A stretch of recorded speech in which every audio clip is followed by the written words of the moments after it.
Sabi niya kay Moses, ibaba mo. Ibinaba ni Moses.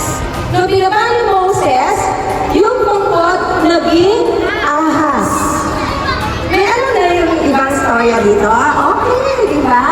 Naging ahas. Kaya ba na laging mag-praise sa Lord? Oo, palakpakan natin ang Lord.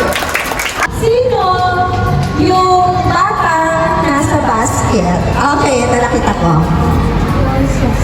Okay, si Moses.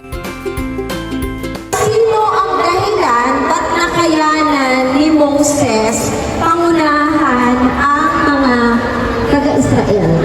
Tinulungan siya ni Lord. Tinulungan siya ni Lord. Palakpakan naman natin.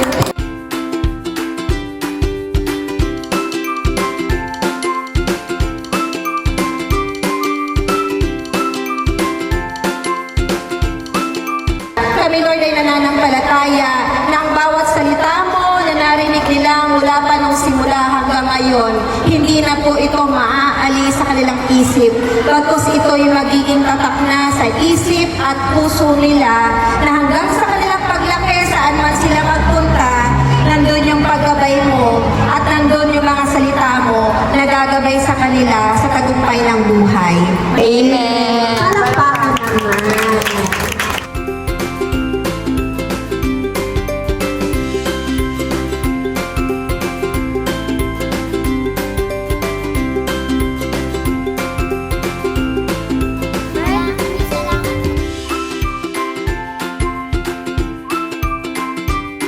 Certificate of Appreciation is awarded to the Gibelah Bulacan of their outstanding support as a sponsor of the Youth for Environment School Organization's feeding program, dental checkup, and vision screening initiatives for children.